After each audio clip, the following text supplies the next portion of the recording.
এবং এই তথ্যগুলো কিন্তু শুধু বিপিএসসি পরীক্ষায় নয়, আরও অন্যান্য প্রতিযোগিতামূলক পরীক্ষা কিন্তু আপনাদের কাজে লাগবে। আমরা দেখে নেব বিহার থেকে ঝাড়খণ্ডের কিভাবে উৎপত্তি হয়। আমরা কাঠিয়ার এক্সপ্রেস নাম শুনেছি, সেই কাঠিয়ার। আমাদের সামনে বিপিএসসি অর্থাৎ বিহারে কিন্তু শিক্ষক নিয়োগের পরীক্ষা হতে চলেছে, তাই আজকে আমরা চলুন বিহার সম্পর্কে কিছু প্রাথমিক তথ্য জেনে নিই। এবং এই তথ্যগুলো কিন্তু শুধু বিপিএসসি পরীক্ষায় নয়, আরও অন্যান্য প্রতিযোগিতামূলক পরীক্ষায় কিন্তু আপনাদের কাজে লাগবে। চলুন তাহলে প্রথমে আমরা জেনে নেব বিহার এই যে শব্দটার উৎপত্তি কীভাবে হয়েছিল। না, বিহার শব্দের উৎপত্তি হয়েছিল বিহারাস বলে একটা শব্দ থেকে, মনে রাখবেন বিহারাস। এই বিহারাস কথার অর্থ কি? এর কর্তার অর্থ যে বৌদ্ধ ভিক্ষুকদের বাসস্থান বা বিশ্রামাগার। ওকে, এবার চলুন আমরা জেনে নেব বিহার রাজ্য গঠনের একটু ইতিহাস সম্পর্কে জেনে নিই। ঠিক আছে না, ডক্টর সচিনানন্দ, মনে রাখবেন নামটা, ডক্টর সচিনানন্দ, উনি 1889 সালে কি বলেছিলেন? একটি রাজনৈতিক একক হিসেবে বিহার রাজ্যের দাবিতে প্রথম কণ্ঠস্বর তোলেন। তাহলে বিহার রাজ্যের দাবিতে প্রথম কণ্ঠস্বর তুলেছিল কে?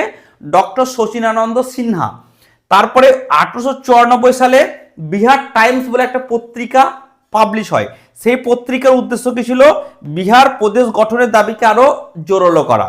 তারপর কি দেখব, 1911 সালে হার্ডিজ ডিসপ্যাচ সাংস্কৃতিক এবং ভাষাগত পার্থক্যের কারণে বিহারকে বাংলার থেকে আলাদা করার সুপারিশ করেন। ওকে, চলুন তারপর আমরা কি দেখে নেব, 1912 সালের 22শে মার্চ বিহার এবং ওড়িশা মিলে কিন্তু একটা নতুন প্রদেশ গঠিত হয়, যার জন্য 22শে মার্চ কিন্তু বিহার দিবস পালন করা হয়। এখানে কিন্তু মনে রাখার বিষয়, 1912 সালের 22শে মার্চ বিহার এবং ওড়িশা দুটো মিলে কিন্তু একটা নতুন প্রদেশ গঠিত হয়। এরপরে আসে, তারপরে British Sarkar act of 1935 act of 1935 এই আইন প্রয়োগ করে 1936 সালে বিহার এবং এই ওড়িশাকে কিন্তু দুটো আলাদা প্রদেশে বিভক্ত করে এবং তখন থেকে কিন্তু বিহার প্রদেশের মর্যাদা লাভ করে। তাহলে কি 1911 সালে কিন্তু বিহার এবং ওড়িশা দুটো মিলে কিন্তু প্রদেশ হয়, কিন্তু 1936 সালে কিন্তু বিহার পুরোপুরি আলাদা প্রদেশ হিসেবে মর্যাদা লাভ করে, মনে রাখবেন। এরপর চলুন আমরা দেখে নেব বিহার থেকে ঝাড়খণ্ডের কিভাবে উৎপত্তি হয়। না, 2000 সালে কিন্তু বিহারকে আবার ভেঙে দেওয়া হয় এবং বিহারের মধ্য এবং দক্ষিণাঞ্চলকে নিয়ে কিন্তু একটা নতুন রাজ্য গঠিত হয়, যে রাজ্যের নাম দেওয়া হয় ঝাড়খণ্ড। তাহলে আমরা মোটামুটিভাবে বুঝতে পারলাম। এবার চলুন বিহারের আরো কিছু তথ্য সম্পর্কে জেনে নিই, যেগুলো পরীক্ষার জন্য খুব ইম্পর্টেন্ট। এবার আমরা বিহার সম্পর্কে কিছু প্রাথমিক ধারণা কিন্তু চলুন জেনে নিই। প্রথম হচ্ছে অবস্থান, ভারতের পূর্ব অংশে কিন্তু বিহার অবস্থিত, অর্থাৎ ভারতের পূর্বাঞ্চল বলতে পারি। এর আয়তন কত? 94,163 বর্গ কিলোমিটার। ওকে, আচ্ছা, আয়তনের দিক দিয়ে বিহারের স্থান কত? 12তম।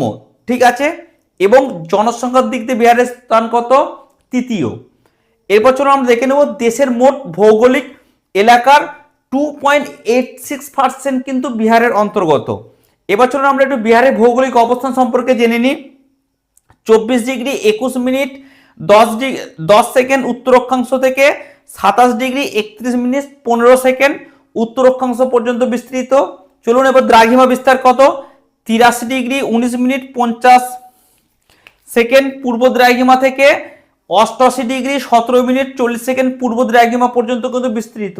আর বিহার কিন্তু সম্পূর্ণ উত্তর গোলার্ধে অবস্থিত এবং কর্কট ক্রান্তি রেখার কিন্তু উত্তরে অবস্থিত। আর আমরা কি দেখে নেব, বিহার কিন্তু একটা স্থল বেষ্টিত রাজ্য, অর্থাৎ ল্যান্ড লক স্টেট। এবার চলুন আমরা দেখে নেব বিহারের টোটাল জেলা কটা আছে। না, টোটাল জেলা বা ডিস্ট্রিক্ট হচ্ছে 38টা, টোটাল প্রশাসনিক বিভাগ কটা আছে? 9টা।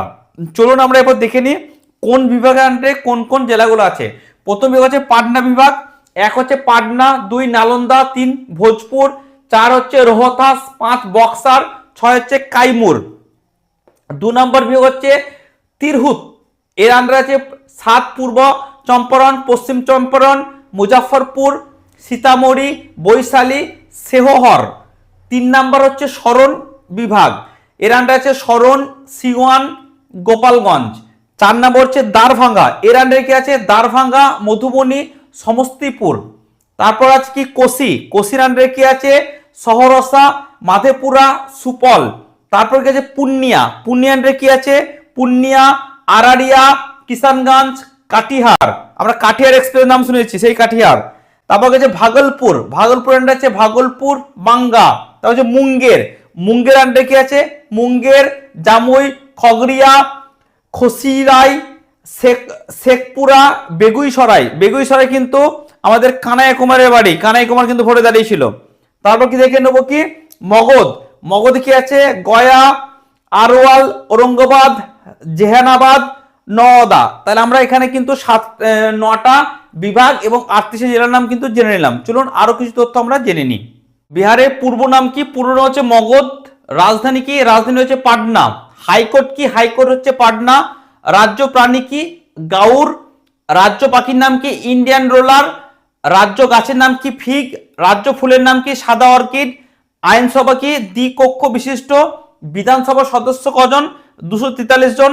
লোকসভার সদস্য কজন? 40 জন। রাজ্যসভার সদস্য কজন? 16 জন। এবার হচ্ছে জনঘনত্ব কত? 1102, ভারতের সব থেকে বেশি, এটা কিন্তু পরীক্ষায় আসতে পারে।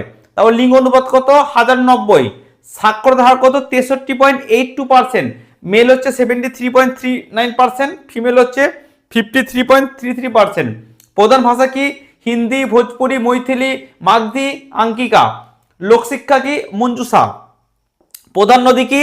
গঙ্গা, সোন, কোসি, গন্ডক, ঘরঘরা, সরজু, ফল্গু, দুর্গাবতী। প্রধান কৃষিজ ফসল কি? ধান, গম, ভুট্টা, তামাক, তৈলবীজ, ডাল, আখ, পাট, আলু, পেঁয়াজ, লঙ্কা। প্রধান খনিজ দ্রব্য কি? চুনাপাথর, কোয়ার্ট, বক্সাইট, ম্যাঙ্গানিজ, নিকেল। প্রধান শিল্প কি? বস্ত্রবয়ন, চিনি, পাট, চর্মশিল্প। প্রধান উৎসব কি? ছট পূজা, করম পূজা, সারহুল, বিহুলা, দীপাবলি, শ্যামা চকেরা, চৈত্র প্রতিপদ। প্রধান নৃত্য কি? বিদেশিয়া, জাতা জাতিন, সেরাইকেল্লা। পর্যটন কেন্দ্র কি আছে এখানে? রাজগীর, নালন্দা বিশ্ববিদ্যালয়, গয়া, বুদ্ধগয়া, দশম জলপ্রপাত, পাটনা, বৈশালী, সোনপুর পশু মেলা। এটা যে বিশ্বের বৃহত্তম পশু মেলা। তাহলে এই বিহারে কিন্তু প্রাথমিক তথ্যগুলো আমাদেরকে কিন্তু জানতে হবে, তার কারণ আমরা যখন বিপিএসসি পরীক্ষা দিতে যাবেন অবশ্যই কিন্তু এখান থেকে অনেক কোশ্চেন পড়বে। Thank you.